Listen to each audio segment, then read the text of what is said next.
వాడి కళ్ళను పీకి కాకికొకటి గద్దకొకటి విసిరేయాలి. వాడి నాలుగు కోసి ఉప్పు కారం వేసి పిచ్చి కుక్కలకేయాలి.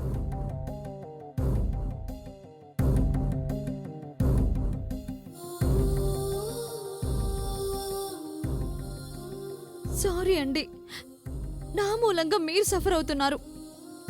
నీ మూలంగా అంటే నువ్వు వేరు నేను వేరా? నా కోసమే కదా మీరింత దూరం వచ్చి ఇలా కష్టపడుతున్నారు. నువ్వు కష్టపడకూడదనే, వాడిని ఇబ్బంది పెట్టకూడదనే ఇక్కడ కాపలా కూర్చున్నాను. లేదంటే బెంగళూరులో హోటల్స్ లేకనా?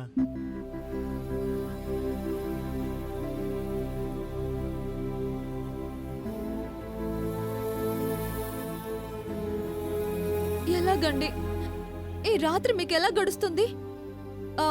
పోనీ డోర్స్ క్లోజ్ చేసుకుని ఏసీ వేసుకొని పడుకోవచ్చు కదా. పెట్రోల్ చాలా తక్కువ ఉంది, దగ్గరలో బంకులు కూడా లేవు, అందుకే ఆగాను. బయట దోమలు ఎక్కువ ఉన్నాయి, రా లోపల కూర్చున్నావు. లోపల ఉన్న బయట ఉన్నట్టే కదా. బయట కంటే కొంచెం బెటర్ కదా, రా రా.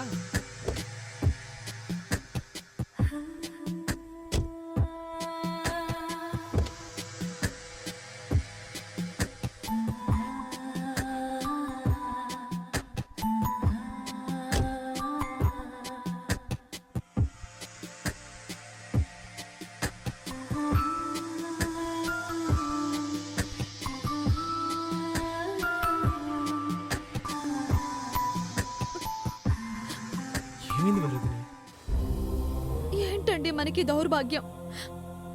నిజం చెప్తే అర్థం చేసుకుంటాడు అనుకున్నాం, ఇంత సైకోలో మారిపోతాడు అనుకోలేదు. వాడికి నేను రావటం డైజెస్ట్ కావట్లేదు, అందుకే ఆ మంటనంతా ఇలా చూపిస్తున్నాడు. ఎలాగండి వీడి బారి నుండి తప్పించుకోవడం? ఏదైతే అదైంది, వెళ్ళి మా నాన్నగారితో చెప్పేద్దాం. వద్దు, ఆయన సంగతి నీకు తెలిసిందే కదా, చాలా పెద్ద గొడవ అవుతుంది.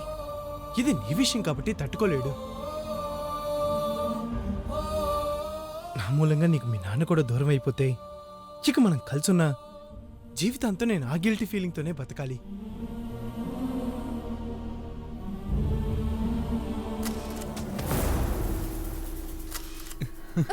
కొంచెం స్మైల్ ప్లీజ్.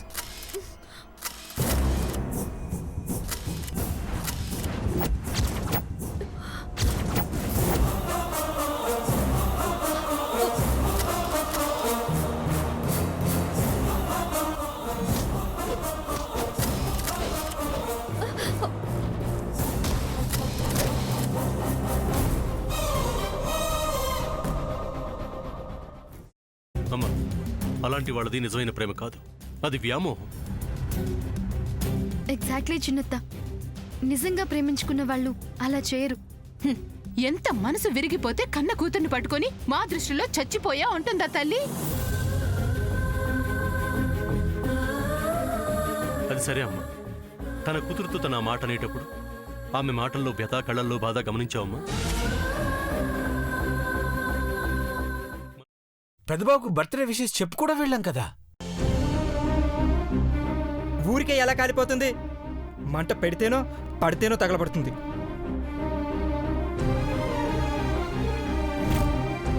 కరెక్ట్ చిన్నబాబు, నీకొచ్చినట్టే నాకు డౌట్ వచ్చింది. పార్వతే షర్టును తగలబెట్టిందనుకుంటా.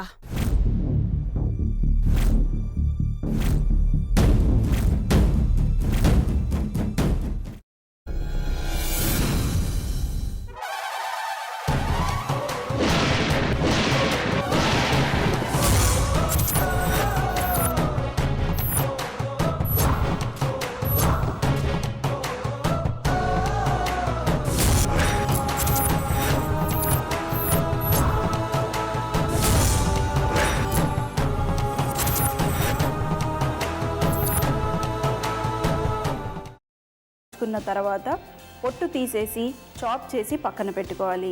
ఒక ప్యాన్లో కొద్దిగా నూనె వేడి చేసి అందులో ఆవాలు, మినప్పప్పు, శనగపప్పు, కరివేపాకు, సన్నగా తరిగి పెట్టుకున్న ఉల్లిపాయలు వేసుకుని 1 నిమిషం పాటు వేయించుకోవాలి. ఆ తర్వాత కాల్చి కట్ చేసి పెట్టుకున్న వంకాయని కూడా అందులో వేసుకుని బాగా మిక్స్ చేసి బౌల్లోకి ట్రాన్స్ఫర్ చేసుకుని అందులో తగినంత చిక్కటి పెరుగు లేదా పల్చటి పెరుగు వేసుకుని మిక్స్ చేసి అన్నంతో కానివ్వండి, చపాతీతో కానివ్వండి సర్వ్ చేసినా చాలా బాగుంటుంది.